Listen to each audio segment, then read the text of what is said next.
बिस्मिल्लाहिर्रहमानिर्रहीम। Iqra बिस्मि रब्बिकल्लज़ी खलक़।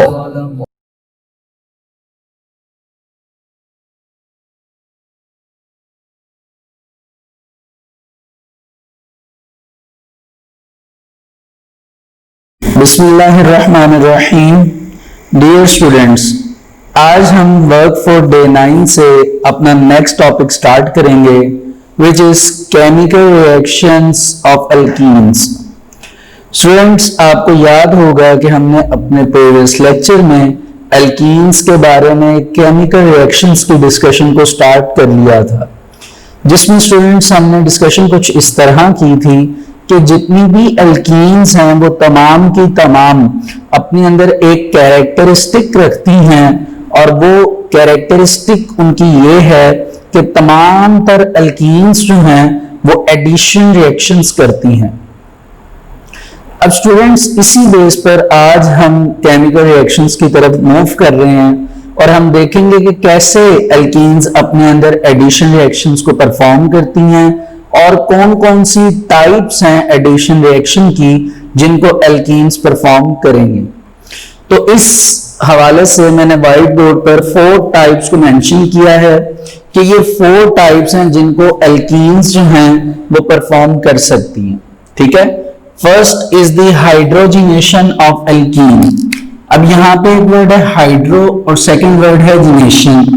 Hydro means hydrogen,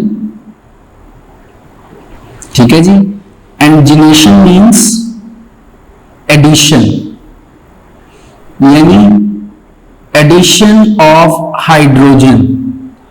addition of hydrogen, it is called hydrogenation of alkene, यानी आप alkene के अंदर हाइड्रोजन की एडिशन करेंगे। ठीक है जी। दूसरा प्रोसेस है स्टूडेंट्स हेलोजिनेशन।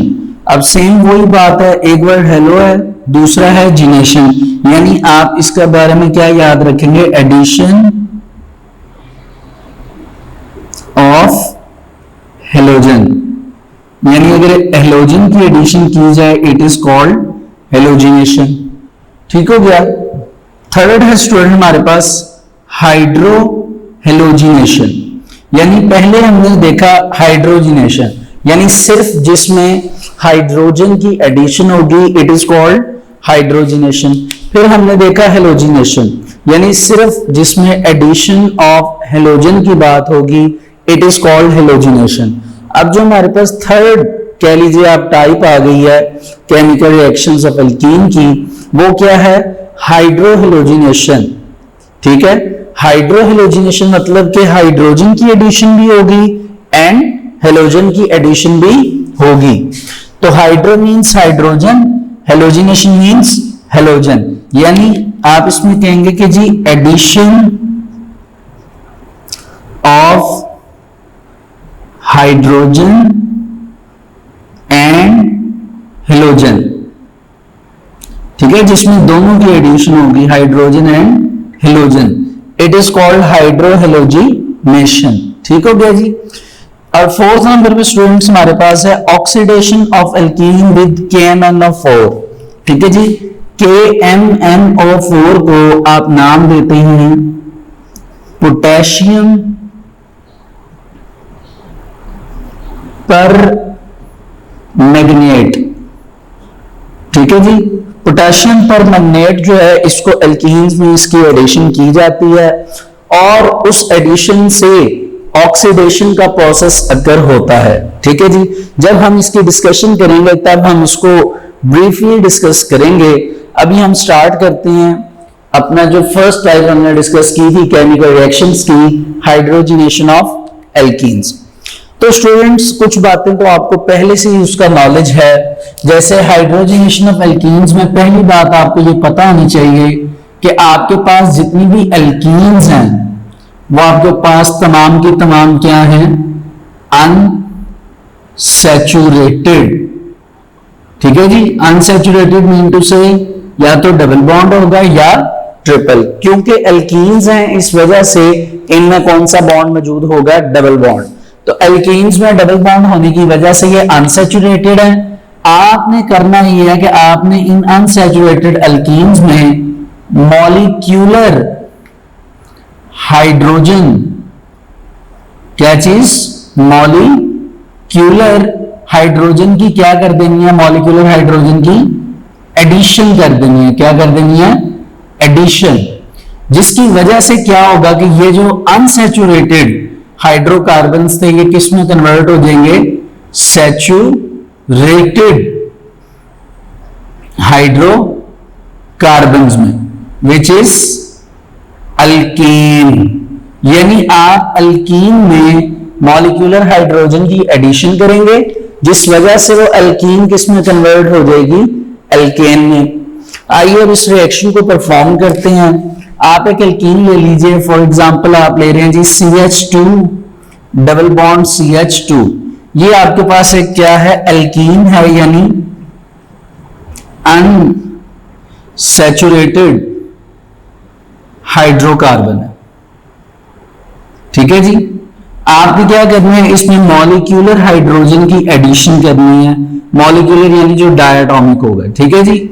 और स्पेसिफिक, जाहिर सी बात है कि इसमें कैटलिस्ट भी होगा विच इज निकल, और स्पेसिफिक टेम्परेचर भी होगा। ठीक है, बुक पे आप देख सकते हैं कि निकल के नीचे आपको 250 to 300 डिग्री सेल्सियस टेम्परेचर जो है वो लिखा हुआ नजर आ रहा होगा। तो हम टेम्परेचर को भी यहां पर क्या कर लेंगे, मेंशन कर लेंगे, 250 डिग्री टू 300 डिग्री सेल्सियस। ठीक हो गया जी। होगा क्या स्टूडेंट, जैसे ही हम इसको एल्कीन को हीट करेंगे 250 टू 300 डिग्री सेल्सियस टेम्परेचर पर और निकल कैटलिस्ट को यूटिलाइज करेंगे, तो क्या होगा, जो मॉलिक्यूलर हाइड्रोजन है वो सिंगल सिंगल कार्बन यानी एक एक कार्बन में ऐड हो जाएगी, जिस वजह से उनके दरमियान का एक बॉन्ड स्प्लिट हो जाएगा। तो इसी तरह एक हाइड्रोजन ट्रेवल करके इस कार्बन के पास आ जाएगी और दूसरी हाइड्रोजन जो है वो इसके पास, जिसकी वजह से इनके दरमियान का एक बॉन्ड टूट जाएगा। तो क्या होगा, जैसे बॉन्ड स्प्लिट होगा CH2 से CH3 बन जाएगा और CH2 से CH3। अब क्योंकि ये सिंगल बॉन्ड है इस वजह से ये आपके पास अब क्या आ जाएंगे, सैचुरेटेड हाइड्रोकार्बन, यानी ये अब आपके पास एक सैचुरेटेड हाइड्रोकार्बन आ चुका है। तो हुआ ये है कि इस रिएक्शन में एक अनसैचुरेटेड हाइड्रोकार्बन, यानी आप क्या नाम देंगे, अल्कीन, और अल्कीन का कौन सा मेंबर है, ये इथीन। ठीक है, तो इससे क्या हुआ, अल्कीन से आपके पास अल्केन आ गया, और कौन सा मेंबर है इसका, इथीन से आपके पास क्या आ गया, इथेन। इथीन से आपके पास क्या आ गया, इथेन। तो असल में ये पूरा जो प्रोसेस अगर हुआ, ये पूरा जो प्रोसीजर है, ये असल में हुआ किस वजह से है, एडिशन ऑफ हाइड्रोजन। तो इस रिएक्शन से स्टूडेंट्स हम ये चीज देख सकते हैं कि अगर हाइड्रोजन की एडिशन की जाए, या फिर आप यूं कह लीजिए कि एल्कीन्स में अगर एडिशन की जाए किसी भी चीज की, तो एल्कीन्स जो है वो एडिशन रिएक्शंस को परफॉर्म कर सकती हैं। ठीक है जी। इसके अलावा एक और रिएक्शन भी अवेलेबल है जो कि कमर्शियल लेवल पर होता है। ठीक है, कमर्शियल स्केल पर, या आप कह लीजिए कमर्शियल स्केल में, इंडस्ट्रियल स्केल पर, इंडस्ट्रीज में क्या किया जाता है स्टूडेंट्स के, ऑयल को लिया जाता है, ऑयल के अंदर भी डबल बॉन्ड होते हैं यानी एल्कीन होती है, और ऑयल में हाइड्रोजिनेशन करवाई जाती है यानी हाइड्रोजन की एडिशन करवाई जाती है, जिस वजह से ऑयल के अंदर जैसी हाइड्रोजन की एडिशन की जाती है तो वो ऑयल कन्वर्ट हो जाता है बनस्पति घी में, बनस्पति घी में। ठीक हो गया जी। तो ये कमर्शियल लेवल पे इसी तरह किया जाता है कि ऑयल लिया जाता है, उसमें हाइड्रोजन की एडिशन की जाती है यानी हाइड्रोजिनेशन, जिस वजह से आपके पास क्या आ जाता है, बनस्पति घी। ठीक है, जो कि डाल्टा घी भी कहलाता है, जिसको आप यूज करते हैं। ठीक है जी। तो अब स्टूडेंट्स आप बुक के पेज नंबर 89 पर आ जाइए जी। इसके बॉटम पर आप देख सकते हैं कि हाइड्रोजिनेशन ऑफ एल्कीन्स का टॉपिक मौजूद है। क्या लिखा है स्टूडेंट्स के, hydrogenation means the addition of molecular hydrogen to an unsaturated hydrocarbons in the presence of catalyst the catalyst में बी निकल और प्लाटिनम, ठीक है, platinium, to form saturated hydrocarbons. यानी आप एक अनसैचुरेटेड हाइड्रोकार्बन में मॉलिक्यूलर हाइड्रोजन की एडिशन करेंगे in the presence of catalyst, तो आपके पास एक सैचुरेटेड हाइड्रोकार्बन आ जाएगा। सेम रिएक्शन मैंने आपके सामने व्हाइट बोर्ड पे मेंशन किया। फिर नीचे लिखा है स्टूडेंट्स कि on industrial scale this reaction is used to convert the vegetable oil into vanaspati ghee. यानी वेजिटेबल ऑयल को वनस्पति घी में कन्वर्ट करने के लिए हम हाइड्रोजनेशन का प्रोसेस करवाते हैं। और आप देख सकते हैं कि नीचे भी उन्होंने निकल कैटलिस्ट यूज किया हुआ ताकि रिएक्शन को क्या किया जा सके, स्पीड अप किया जा सके। क्योंकि हमने ये बात पहले ही डिस्कस कर ली थी कि जितने भी कैटलिस्ट यूज किए जाते हैं या जितने भी कैटलिस्ट होते हैं, इनका फंक्शन क्या होता है स्टूडेंट्स के, इन्होंने जो रिएक्शन है उसकी स्पीड को क्या करना होता है, इनहांस करना होता है या उनकी स्पीड को बढ़ाना होता है। ठीक है जी। अच्छा जी स्टूडेंट्स, अब आगे आ जाइए। अब हम मूव कर रहे हैं हेलोजिनेशन ऑफ एल्कीन्स की तरफ।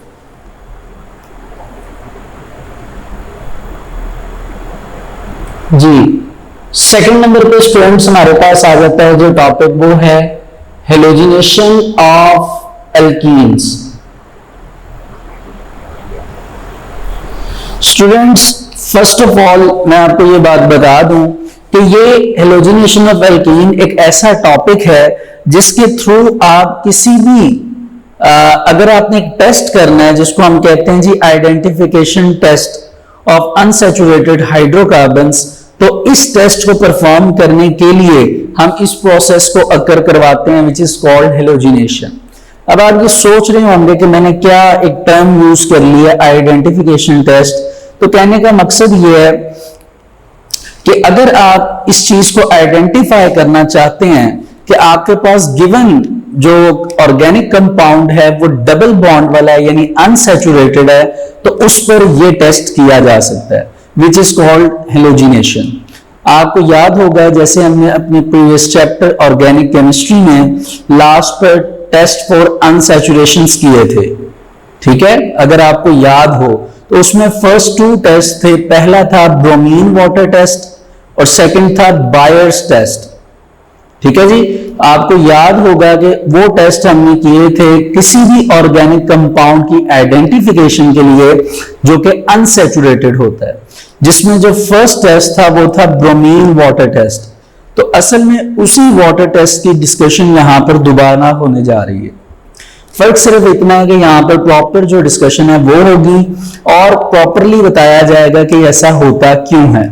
ठीक है, यहां पर केमिकली तौर पर बताया जाएगा। जबकि आपको याद होगा जब आपने टेस्ट पढ़े थे अपना ऑर्गेनिक केमिस्ट्री में, तो उन टेस्ट में सिर्फ हमने अमाउंट की बात की थी कि आप 2 सेंटीमीटर ये ले लीजिए, ये ले लीजिए, ब्रोमीन वाटर ले लीजिए तो कलर डिस्चार्ज हो जाएगा। यहां पर हम केमिकली तौर पर रिएक्शन कर कर देखेंगे। ठीक है, तो पहले तो आप ये सुन लीजिए कि हेलोजिनेशन है क्या। अभी आपको सिर्फ ये पता है कि halogenation means addition of halogen, ठीक है, लेकिन एल्कीन्स में जब हेलोजिनेशन की जाती है तो जो आपके पास हेलोजेंस हैं वो 2 तरह के हैं। वैसे तो 4 टाइप्स ऑफ हेलोजेंस हैं जो यूज होते हैं। First is chlorine, then bromine and then iodine. लेकिन इधर हम सिर्फ 2 हेलोजेंस की बात करेंगे। एक हम बात करेंगे ब्रोमीन की, दूसरी हम बात करेंगे स्टूडेंट्स क्लोरीन की। ठीक है जी, अगर आपने ब्रोमीन की एडिशन करवा दी है एल्कीन में, ठीक है, तो ये प्रोसेस बन जाता है, this process is known as bromination. ठीक है जी, इसी तरह अगर आपने क्लोरीन में एल्कीन की एडिशन करवाई है then it is called chlorination. ठीक है स्टूडेंट्स, तो ये असल में 2 प्रोसेस हैं। First is chlorination and second is bromination. ठीक है जी, ब्रोमिनेशन एंड क्लोरीनेशन। यहां पर जो डिस्कशन होनी है वो असल में होनी है ब्रोमिनेशन की। और ब्रोमिनेशन जो है ये बहुत ही इंपॉर्टेंट है किस चीज के लिए, इस चीज की आइडेंटिफिकेशन करने के लिए या आइडेंटिफिकेशन या आइडेंटिफाई करने के लिए कि आपके पास जो गिवन कंपाउंड है, आपके पास जो गिवन कंपाउंड है वो गिवन कंपाउंड अनसैचुरेटेड है कि नहीं। बात समझ आ रही है, अनसैचुरेटेड है कि नहीं। ठीक है, इसमें क्या होता है स्टूडेंट्स क्लोरीनेशन में कि आपके पास ब्रोमिनेशन के प्रोसेस में होता ही है कि आपके पास ब्रोमीन वाटर होता है। ठीक है, इसमें ब्रोमीन में थोड़े से वाटर की एडिशन की जाती है तो ब्रोमीन वाटर बन जाता है। इसी के नाम से आपने टेस्ट किया था ब्रोमीन वाटर टेस्ट। ठीक है जी, तो बहरहाल ब्रोमीन में थोड़ा सा वाटर होता है जिस बेस पे इसका एक स्पेसिफिक कलर होता है। वो कलर बुक में दिया भी गया है, red and orange I think so, बिल्कुल red and brown, sorry red and brown. तो रेड ब्राउन कलर होता है इस सॉल्यूशन का। ठीक है जी, अब आपने ये कलर याद रखना है, रेड ब्राउन कलर। अब होता यह है कि आप अपना गिवन ऑर्गेनिक कंपाउंड लेते हैं, ठीक है, और उसमें आप ब्रोमीन की एडिशन करवा देते हैं। जैसे ब्रोमीन की एडिशन करवाई जाएगी तो जो प्रोसेस अकर होगा इट इज कॉल्ड ब्रोमिनेशन। कौन सा प्रोसेस अकर होगा? ब्रोमिनेशन। और ब्रोमिनेशन में अब आपने याद रखना है कि जो ब्रोमीन वाटर होता है इसका एक स्पेसिफिक कलर होता है, जो कि मैंने आपके सामने मेंशन किया। वो कलर कौन सा स्टूडेंट्स? Red brown colour. अगर तो ये रेड ब्राउन कलर डिस्चार्ज हो जाता है, अगर तो ये रेड ब्राउन कलर डिस्चार्ज होता है तो इट मींस दैट कि आपका जो गिवन ऑर्गेनिक कंपाउंड था वो अनसैचुरेटेड था। अनसैचुरेटेड से मुराद ये होगा कि या तो वो एल्कीन्स थी या वो एल्काइंस थी। बात समझ आ रही है? तो असल में यहां पर कलर जो है वो डिस्चार्ज होगा, और अगर कलर डिस्चार्ज हो जाता है तो इट मींस दैट जो गिवन ऑर्गेनिक कंपाउंड है वो अनसैचुरेटेड है। और अगर कलर डिस्चार्ज नहीं होता रिएक्शन के ड्यूरिंग तो इट मींस दैट जो गिवन ऑर्गेनिक कंपाउंड है या गिवन अगर कोई और कंपाउंड भी है तो वो अनसैचुरेटेड नहीं है। इट मींस दैट अगर तो ऑर्गेनिक दिया है तो वो सैचुरेटेड ऑर्गेनिक कंपाउंड होगा, यानी एल्केन्स होंगे। तो आपने देखा कि ये एक असल में एक आइडेंटिफिकेशन टेस्ट है एल्कीन्स को चेक करने के लिए, ठीक है, या अनसैचुरेटेड हाइड्रोकार्बन्स को चेक करने के लिए। तो इसका जो रिएक्शन है स्टूडेंट्स वो क्वाइट सिंपल है। आपने सिर्फ एल्कीन लेनी है, for example CH2 double bond CH2, और उसमें आपने ब्रोमीन की एडिशन करवा देनी है। ब्रोमीन की एडिशन में एक ब्रोमीन आकर इस कार्बन के साथ और दूसरी ब्रोमीन आकर इस कार्बन के साथ क्या हो जाएगी? अटैच हो जाएगी। जैसे इनकी अटैचमेंट होगी तो क्या होगा? आप लिखेंगे Br bromine single bond CH2 single bond CH2Br। अब स्टूडेंट्स हुआ क्या है? हुआ यह है कि दोनों जो कार्बन थे उनके साथ एक साइड पर एक ब्रोमीन और दूसरी साइड पर दूसरी ब्रोमीन क्या हो गई? अटैच हो गई, जिस वजह से आप देख सकते हैं कि कार्बन के 4 बॉन्ड कंप्लीट हो चुके हैं। जैसे आप इस कार्बन को देखिए, इस कार्बन ने एक बॉन्ड इस ब्रोमीन के साथ बनाया हुआ है, इसी कार्बन ने 2 बॉन्ड हाइड्रोजन के साथ बनाए, यानी 2 और 1 3, और फिर इसी कार्बन ने एक बॉन्ड जो है वो कार्बन के साथ शेयर किया हुआ है। इसी तरह दूसरे कार्बन ने भी अपने 4 बॉन्ड क्या कर लिए हैं? कंप्लीट। अब आप ये देख सकते हैं कि ये डबल बॉन्ड से जो है वो सिंगल बॉन्ड पर आ चुके हैं, और जो आपके पास ऑर्गेनिक कंपाउंड है उसमें क्लोरीन आकर उसमें ब्रोमीन आकर क्या हो चुकी है? ऐड हो चुकी है। That's why this process is known as bromination. ठीक है जी, तो आपने याद रखना है कि हेलोजिनेशन ऑफ एल्कीन की जब डिस्कशन होती है तो आपके पास चॉइस होती है ब्रोमिनेशन एंड क्लोरीनेशन की, लेकिन प्रेफरेंस जो है वो ब्रोमिनेशन को दी जाती है। क्यों? क्योंकि ये ब्रोमिनेशन से ब्रोमीन वाटर टेस्ट भी जो परफॉर्म किया जाता है। ठीक है जी, अब आप बुक पर आ सकते हैं स्टूडेंट्स, आपको पेज नंबर 90 पर हेलोजिनेशन ऑफ एल्कीन्स का टॉपिक मिल जाएगा टॉप पर। आइए इसे रीड करते हैं कि जी halogenation means addition of halogen like chlorine और ब्रोमीन, यानी आपने हेलोजन की एडिशन करनी है, इट इज कॉल्ड हेलोजिनेशन। और आपके पास जो आप कह लीजिए हेलोजेंस हैं वो क्लोरीन और ब्रोमीन है। तो bromination of alkene is very important reaction.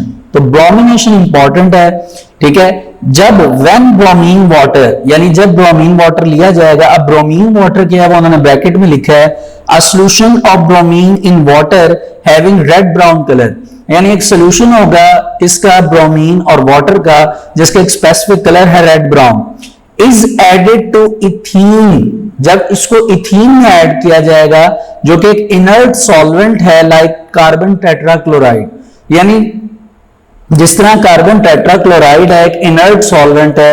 Inert solvent से मुराद जो रिएक्ट नहीं करता, इनर्ट का मतलब होता है नॉन रिएक्टिव, ठीक है, क्योंकि इथीन एक नॉन रिएक्टिव सॉल्वेंट है कार्बन टेट्राक्लोराइड की तरह। अब यहां पर ये बात क्यों यूज की जा रही है, क्योंकि आप देख सकते हैं कि पीछे बात की गई है कि आपने ब्रोमीन को वाटर के साथ ऐड करना है, और आप ये जानते हैं कि वाटर जो है वो क्या है, एक पोलर सॉल्वेंट है, जबकि आपके पास जो इथीन है या कार्बन टेट्राक्लोराइड है ये नॉन पोलर सॉल्वेंट है। इस वजह से यहां पर वर्ड इनर्ट यूज किया गया, ठीक है जी। बहरहाल कहते हैं जब रेड ब्राउन कलर वाला जो सोल्यूशन है आप वो ऐड करेंगे एक इनर्ट सॉल्वेंट में, तो its colour is discharge at once, तो इसका कलर क्या हो जाएगा, डिस्चार्ज हो जाएगा। ठीक हो गया स्टूडेंट्स। अब नीचे आ जाइए, कहता है जी कि in the reaction double bond of ethene is converted into a single bond by the addition of a molecule of bromine, कि जैसे ही एक ब्रोमीन का मॉलिक्यूल जो है वो आकर ऐड होगा, ठीक है, डायटोमिक है ना, बहरहाल एक मॉलिक्यूल है, वो आकर ऐड होगा तो उसकी एडिशन पर कार्बन जो हैं उनके दरमियान एक साइड पर एक ब्रोमीन आपको ऊपर रिएक्शन में नजर आ रहा होगा और दूसरे कार्बन के साथ दूसरा ब्रोमीन। आगे स्टूडेंट्स लिखा हुआ है कि this reaction is used to identify the unsaturation of an organic compound. अब आप देख रहे हैं कि ये जो लास्ट लाइन मैंने रीड की है ये इन्होंने इटैलिक्स फॉर्म में लिखी हुई है, स्पेसिफिक हैंडराइटिंग में लिखी हुई है। उसकी रीजन ये है कि ये बताना चाह रहे हैं कि ये एक अलग से शॉर्ट क्वेश्चन इस तरह आ सकता है कि आप क्या करिए कि आपने क्या करना है कि वो कौन सा रिएक्शन है, which type of reaction shows the identification of organic compound, ठीक है, कौन सा ऑर्गेनिक कंपाउंड, अनसैचुरेटेड हाइड्रोकार्बन, कि अगर आपके पास कोई अनसैचुरेटेड हाइड्रोकार्बन है तो उसकी आइडेंटिफिकेशन कैसे की जा सकती है, ठीक है। तो ये स्टूडेंट्स आपके पास सेकंड कह लीजिए टाइप थी केमिकल रिएक्शंस ऑफ एल्कीन्स की। थर्ड टाइप को व्हाइट बोर्ड पे मेंशन करने की जरूरत नहीं है क्योंकि जितना अभी तक हमारी कह लीजिए एक हिसाब से प्रैक्टिस हो चुकी है रिएक्शंस पे, तो अगला जो टॉपिक है वो आप बुक पर ही समझ सकते हैं, ठीक है। बस इस दफा चेंजेस भी आएंगी कि पहले जब आपने हाइड्रोजनेशन की तो उसमें आपने मॉलिक्यूलर हाइड्रोजन की एडिशन की, जब आपने कह लीजिए कि हेलोजिनेशन की तो उसमें आपने मॉलिक्यूल ऑफ हेलोजन की एडिशन की। अब जो अगला टॉपिक आ रहा है वो है हाइड्रोहेलोजिनेशन ऑफ एल्कीन्स, कि एल्कीन में आप एक हाइड्रोजन ले लेंगे एक हेलोजन ले लेंगे तो हाइड्रोहेलोजन की एडिशन हो जाएगी, यानी एक एक एटम ले लेंगे। अब आप देख सकते हैं क्या लिखा है जी कि dry gaseous hydrogen halide. Hydrogen halide का वर्ड यूज इस वजह से हुआ है कि जब भी हेलोजन की एडिशन की जाती है इट इज कॉल्ड हैलाइड, तो इसलिए वर्ड यूज हो रहा है हाइड्रोजन हैलाइड। वो कौन कौन से होते हैं आप देख सकते हैं, अगर हाइड्रोजन के साथ आयोडीन को ऐड करेंगे तो ये क्या कहलाएगा, हाइड्रोजन आयोडाइड। अगर हाइड्रोजन के साथ ब्रोमीन की एडिशन है then it is called hydrogen bromide, और अगर हाइड्रोजन के साथ क्लोरीन की एडिशन है then it is called hydrogen chloride. कहते जी कि react with alkenes to produce alkyl halide, कि जैसे ही वो एल्कीन के साथ रिएक्ट करेंगी तो वो क्या बना देंगी, अल्काइल हैलाइड। अब आप देख सकते हैं रिएक्शन जो आपके पास अवेलेबल है CH2 डबल बॉन्ड CH2, वो रिएक्शन मैं आपको यहां पर लिखकर दिखा देता हूं कि वो कैसे बता रहे हैं कि आपके पास एक अल्काइल हैलाइड बनेगा। तो स्टूडेंट्स रिएक्शन कुछ इस तरह है कि आपने लिखा CH2 double bond CH2 plus आपने एक हाइड्रोजन लिया और कोई भी हेलोजन ले लीजिए, फॉर एग्जांपल मैं ब्रोमीन ले लेता हूं, क्या ले लेता हूं, ब्रोमीन, ठीक है जी।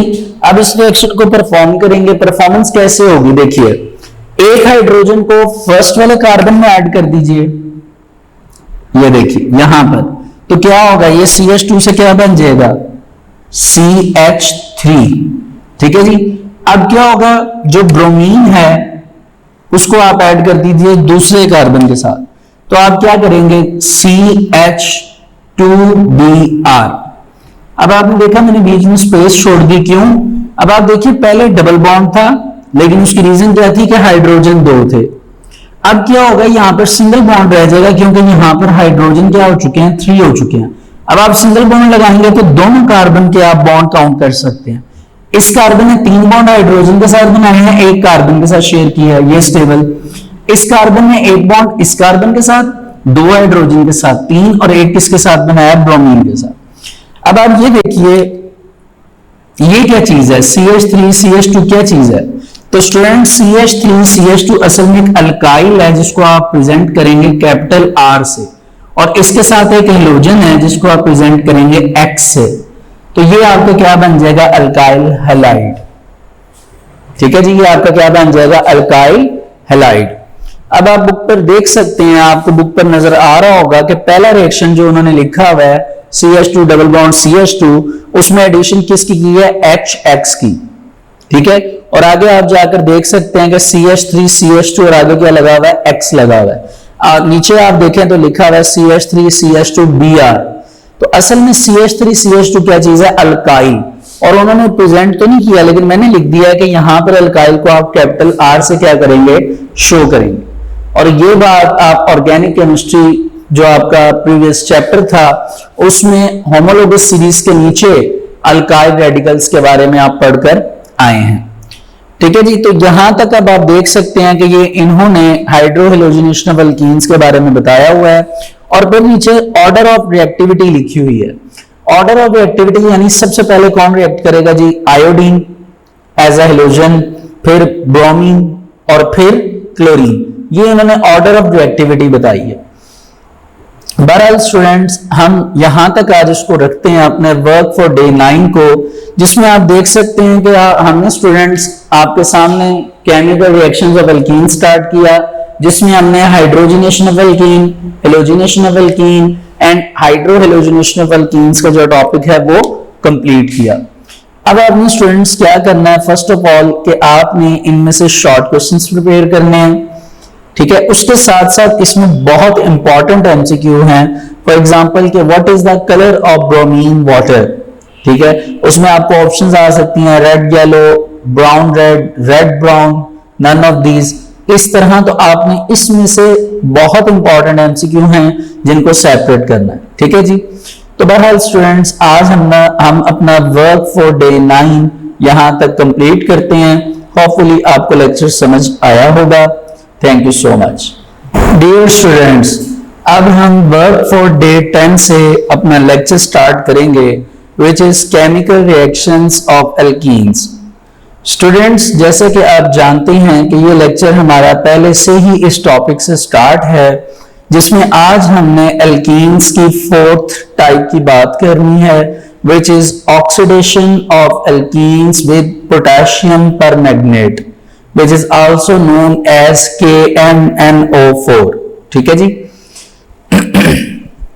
स्टूडेंट्स, पहले तो मैं आपको ये बता दूं कि KMnO4 पोटेशियम परमैंगनेट को कहते हैं।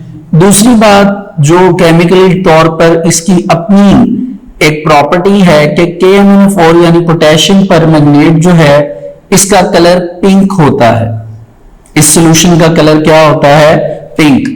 ठीक है, और ये एक एसिडिफाइड सॉल्यूशन है। एसिडिफाइड मीन टू से कि इसमें कुछ प्रॉपर्टीज एसिड्स की भी हैं। ठीक है, अब होना ये है कि KMnO4 यानी पोटेशियम परमैंगनेट का कलर है पिंक।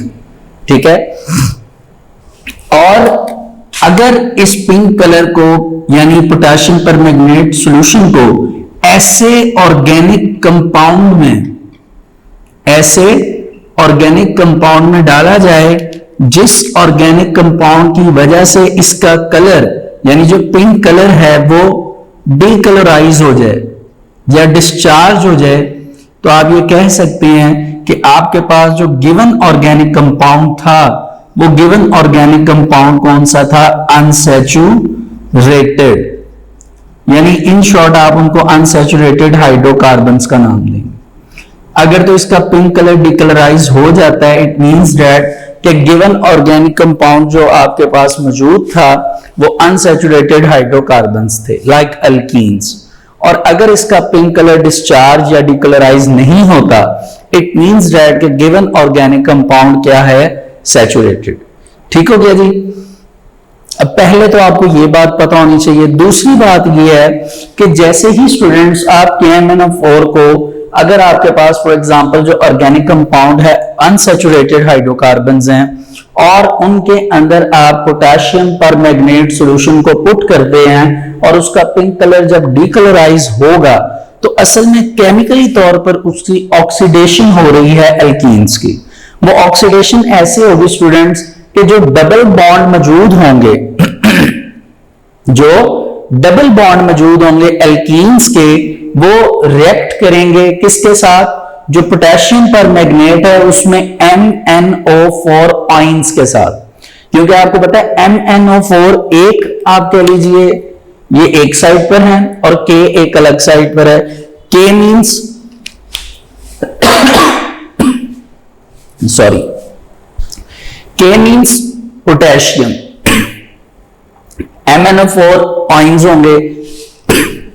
अब जाहिर सी बात है अगर आप इनकी आयनिक स्टेट पर जाएं तो पोटेशियम पॉजिटिव है,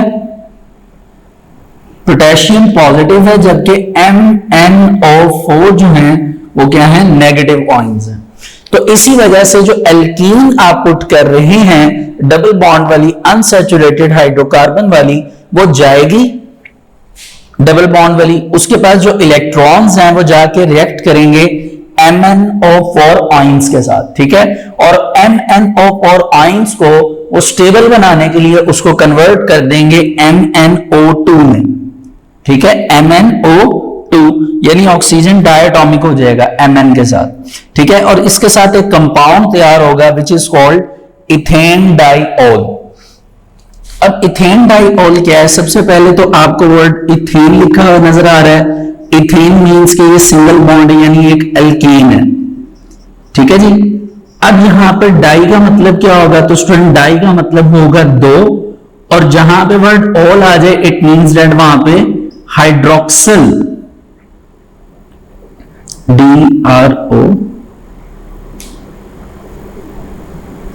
हाइड्रोक्सिल ग्रुप की बात हो रही है। यानी आपके पास एक MnO2 कंपाउंड प्लस उसके साथ सिंगल बॉन्ड एल्केन, ये दो हाइड्रोक्सिल ग्रुप जो हैं वो लगे हुए होंगे। तो ये असल में स्टूडेंट रिएक्शन है जो कि असल में हमने परफॉर्म करना है। अब इसकी परफॉर्मेंस के लिए इस रिएक्शन को देखते हैं। पहले तो आप ले लीजिए एक alkene CH2 double bond CH2, उसमें ऐड कर दीजिए पोटेशियम परमैंगनेट KMnO4 और उसमें आप ऐड करेंगे वाटर। ठीक है, ये आपके पास रिएक्टेंट्स होंगे जो कि आप इस रिएक्शन को परफॉर्म करने के लिए लेंगे। अब पहले तो स्टूडेंट्स आपने याद रखना है कि आपने MnO4 को MnO2 बनाना है और जो आपके पास ये डबल बॉन्ड है इसके दरमियान सिंगल बॉन्ड लेकर आना है। पहले तो आप ये देखिए कि इसमें से बन क्या क्या सकता है आपके पास। ठीक है, ये रिएक्शन को लिखने का एक मेथड होता है कि आप देखिए कि क्या क्या प्रोडक्ट्स बन सकती हैं। देखिए हमने एल्कीन्स के साथ तो छेड़ना ही नहीं है, सिर्फ करना यह है कि उसका एक बॉन्ड रिमूव करना है। तो इस चीज को आप भूल जाइए। इस रिएक्टेंट की तरफ आइए, तो इस रिएक्टेंट में आपने MnO4 को MnO2 बनाना है। इट मींस दैट पीछे आपके पास क्या बचा, पोटेशियम। अच्छा, जो पोटेशियम है यानी K, इधर गौर करिए आपके पास H और O है, यानी पोटेशियम इन फ्यूचर यानी जो K है वो OH के साथ मिलकर क्या बना सकता है, एक by product which is potassium hydroxide. यानी यहां पर हमने सिर्फ तीन ही प्रोडक्ट बनानी है, तीन रिएक्टेंट से। ठीक है, अब जाहिर सी बात है क्योंकि ये एक स्पेसिफिक रिएक्शन है तो इसके लिए जो आप रिएक्टेंट्स में अमाउंट्स लेंगे वो अमाउंट भी स्पेसिफिक होगी। ठीक है, वो अमाउंट भी क्या होगी, स्पेसिफिक। अब वो जो बुक पर लिखी है वो भी डायरेक्ट मैं लिख दूं तो आपको मैं समझा सकता हूं, लेकिन मैं आपको कोशिश कर रहा हूं कि साथ साथ लिखकर समझाऊं। पहले तो आप अपनी जो एल्कीन है उसको उठा के डायरेक्ट यहां पर लिख लीजिए। वो क्या है, CH2 CH2। अब इस दोनों CH2 के दरमियान डबल बॉन्ड है, आप इस डबल बॉन्ड की बजाय सिंगल बॉन्ड लगाइए। अब अगर आपने सिंगल बॉन्ड लगाना है तो एक जो बॉन्ड रिमूव किया उसके लिए आपको इस कार्बन में और इस कार्बन में एक एक बॉन्ड ऐड करना पड़ेगा। क्यों? पहले आप ये देखिए कि कार्बन दो बॉन्ड इधर शेयर कर रहा था दो हाइड्रोजन के साथ, अब अगर आपने इसका बॉन्ड रिमूव कर दिया तो दो तो वो हाइड्रोजन के साथ शेयर कर रहा है, एक वो दूसरे कार्बन के साथ शेयर कर रहा है, तो जाहिर सी बात है एक बॉन्ड वो और किसी और चीज के साथ शेयर करेगा। और जैसा कि आपको यहां पर पहले बता दिया गया है कि एल्केन जो भी बनेगा उसके साथ आपने दो हाइड्रोक्सिल ग्रुप लगाने हैं। तो आप क्या करेंगे कि ये एल्केन है ना, आपके पास CH2 सिंगल बॉन्ड CH2, क्योंकि सिंगल बॉन्ड आ चुका है तो ये एक एल्केन है, आप इधर भी एक हाइड्रोक्सिल ग्रुप लगा देंगे OH और इधर भी क्या लगा देंगे, एक हाइड्रोक्सिल ग्रुप। ठीक हो गया, ये हमारी एक प्रोडक्ट बन गई। हालांकि ये भी आप देख लीजिए कि ये स्टेबल नहीं है, मतलब इसमें भी हमने चीजों को ऐड करना है, अमाउंट्स को, लेकिन पहले हम अपनी प्रोडक्ट को लिखेंगे। दूसरा आपको याद होगा हमने पीछे बात की थी कि MnO4 ऑइंस को हमने MnO2 बनाना है, स्टेबल फॉर्म में लेकर आना है। तो आप डायरेक्ट इधर MnO4 से क्या लिख दीजिए, MnO2। ठीक हो गया जी। अब आप देख सकते हैं ऑक्सीजन यहां पे 4 थे, जबकि वहां पर कितने यूज हुए हैं, 2। अब आपके पास क्या रह जाता है, आपके पास रह जाता है K यानी पोटेशियम, और जैसा कि बताया गया यहां से OH आप ले लेंगे तो आपके पास क्या आ जाएगा, पोटेशियम हाइड्रो ऑक्साइड। तो ये असल में स्टूडेंट्स 3 प्रोडक्ट हैं जो कि बननी है, जो कि याद रखने वाली। अब इनकी अमाउंट को बैलेंस करना है तो वो कैसे होगा, आप बुक पर देख सकते हैं कि बुक में सिर्फ आप एक अमाउंट याद रखिए कि जो एल्कीन है ये 3 टाइम्स है, यानी इसके पीछे 3 लगा हुआ है। अब आप देख सकते हैं कि इसी एल्कीन को आपने उठा के डायरेक्ट यहां पर रखा था, इट मींस दैट आपने इसमें कोई चेंजेस नहीं की, तो ये जो इसके साथ 3 लगा हुआ है स्टूडेंट्स, वो 3 इसी के साथ आ जाएगा ऐसे। ठीक है, लेकिन इस 3 में कुछ चेंजेस होंगे, वो ये कि ये 3 आप यूं समझिए कि इसके लिए ये एज एक ब्रैकेट है। ठीक है, इस ब्रैकेट से मुराद के जो आपने यहां पे 3CH2 डबल बॉन्ड 3CH2 था उसको उठा के ऐसे ही रख दिया, लेकिन अब ये 3 मल्टीप्लाई होगा ऑक्सीजन से और हाइड्रोजन से, यानी यहां पर 3 ऑक्सीजन ये है और यहां पे 3 हाइड्रोजन ये है, फिर यहां पर 3 ऑक्सीजन है और क्या है, 3 हाइड्रोजन। इट मींस दैट यहां पर ऑक्सीजन 6 है और हाइड्रोजन भी कितने हैं, 6। अब थोड़ा सा प्रॉब्लम आ जाएगा।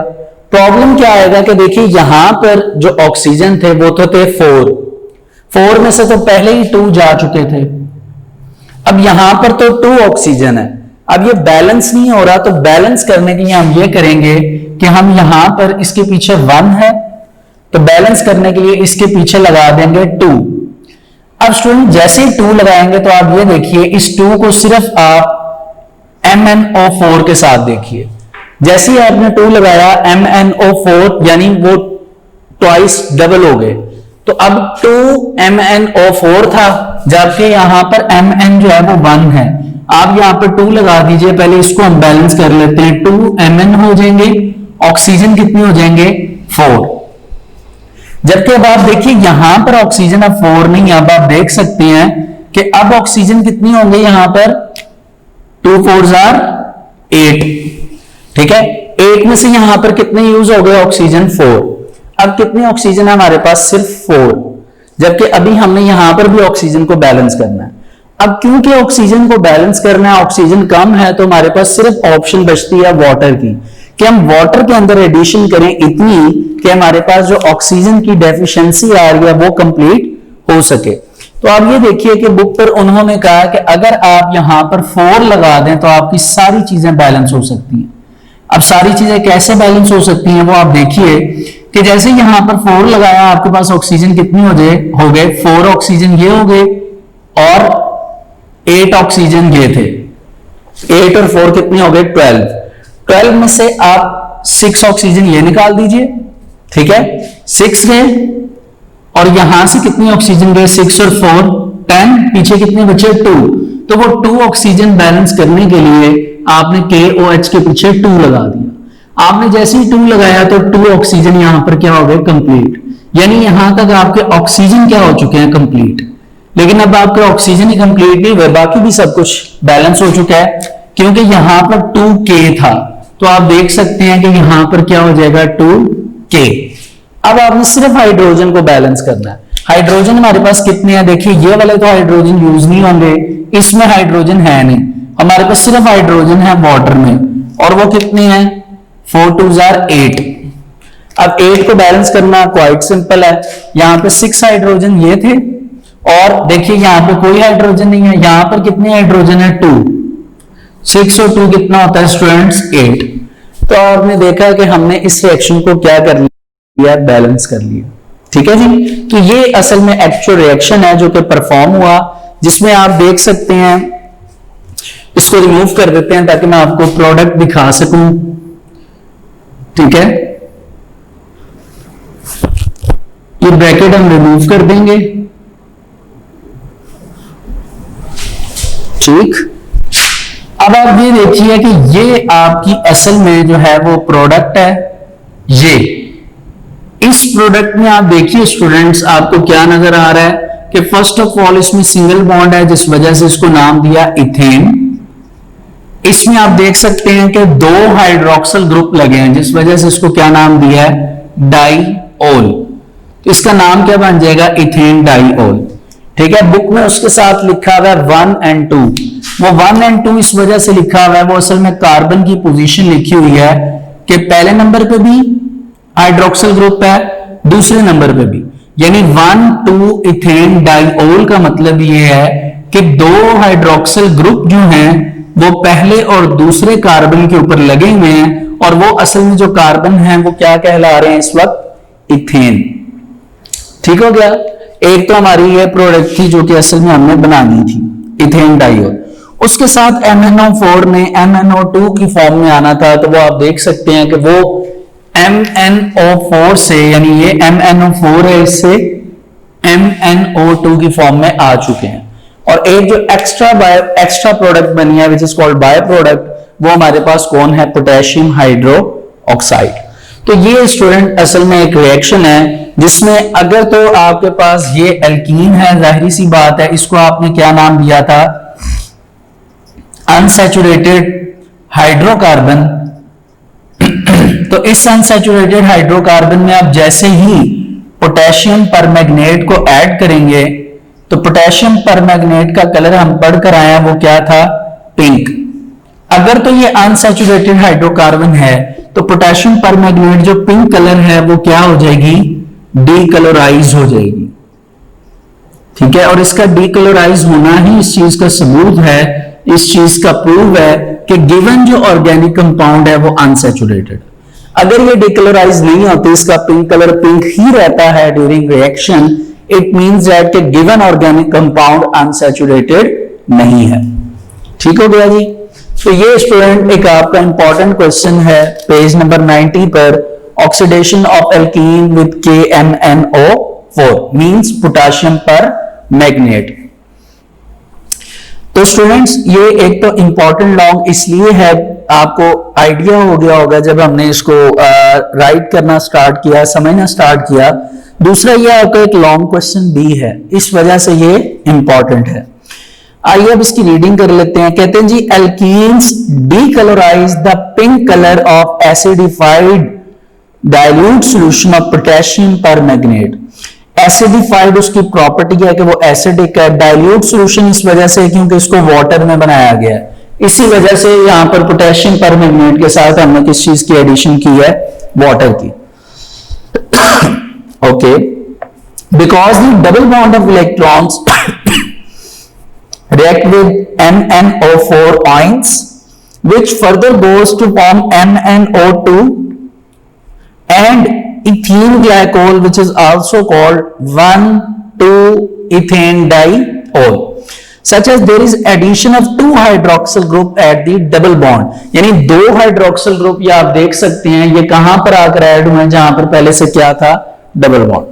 उसके बाद रिएक्शन है और उसके बाद सेम वही लाइन है जो आपने पहले पढ़ी थी, जिस तरह आपने ब्रोमीन वाटर टेस्ट में पढ़ी थी कि this reaction is also used to test the unsaturation in an organic compound, कि अगर आपके ऑर्गेनिक कंपाउंड में अनसैचुरेशन है, यानी वो अनसैचुरेटेड हाइड्रोकार्बन है या हाइड्रोकार्बन्स हैं, तो उसमें जैसे ही आप KMnO4 पुट करेंगे तो अगर उसका पिंक कलर डिकलराइज हो जाता है तो it means that given organic compound क्या है, अनसैचुरेटेड।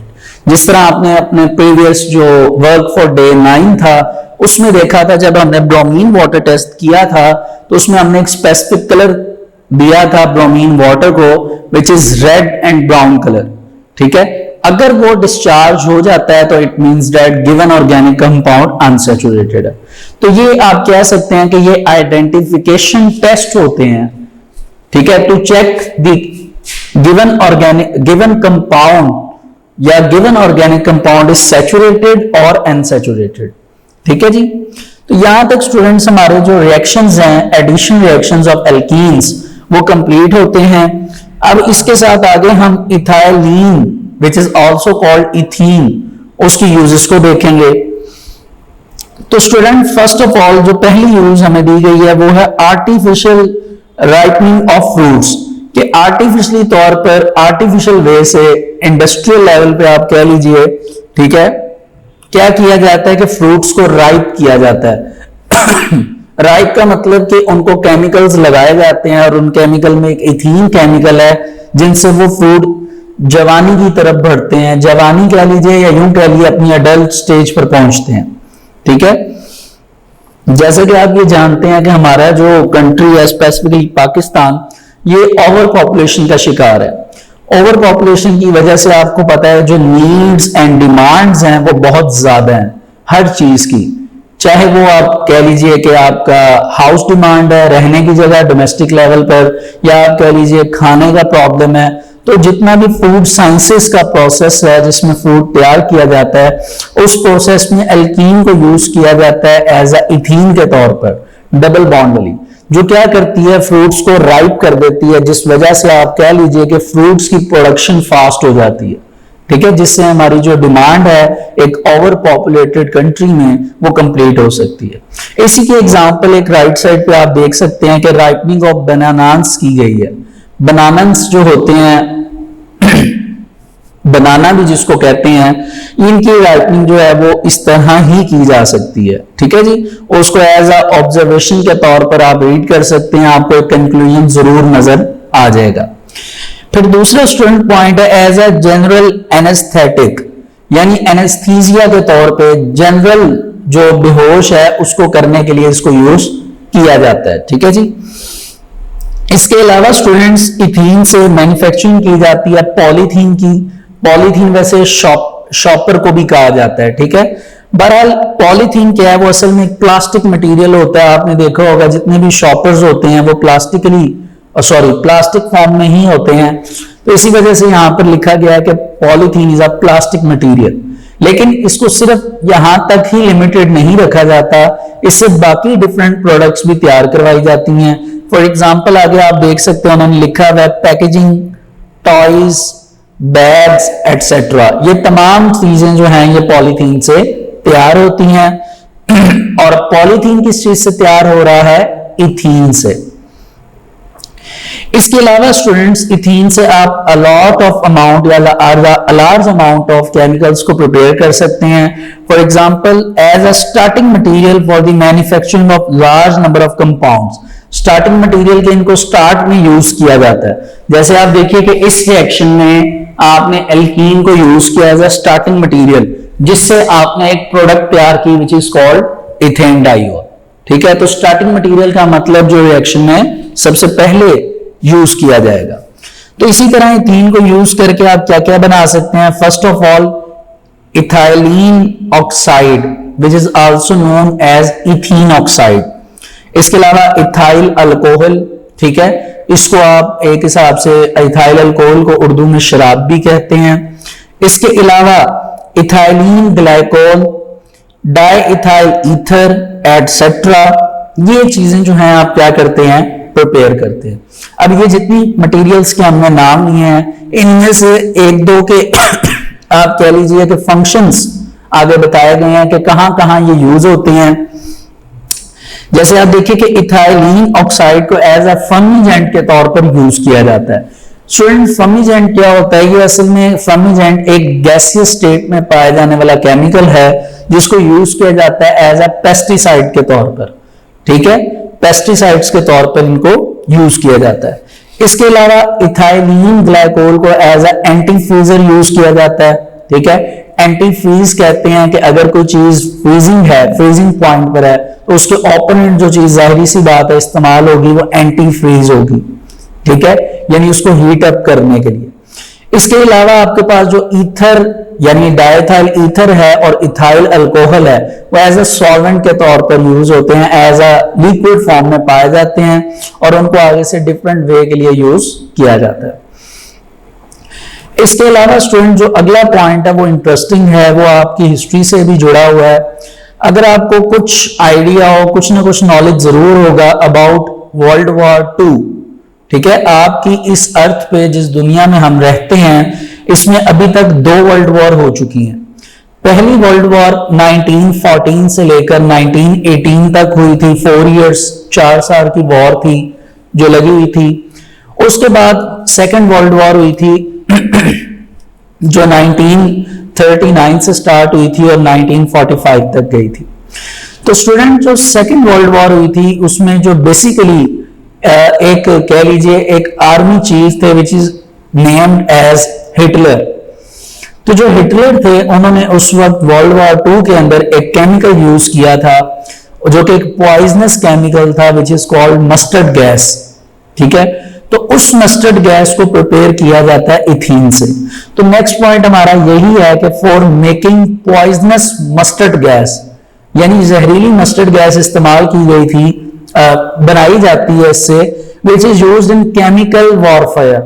वॉरफेयर यानी जो लड़ाई है केमिकल, क्योंकि वॉर डिफरेंट तरह की होती है। आपने देखा पुराने जमाने में जो जमाना था उसमें क्या यूज होती थी? मेटल्स, सॉर्ड यानी आप तलवारें यूज करा करते थे।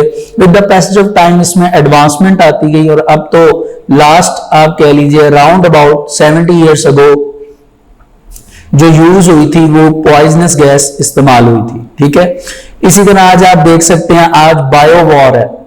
ठीक है, जिस तरह कोविड-19 एक उसकी सुटेबल एग्जांपल है जो कि पैडेमिक है। बहरहाल ये हमारी लाइफ का एक पार्ट है जिसको हमें लेकर चलना पड़ता है।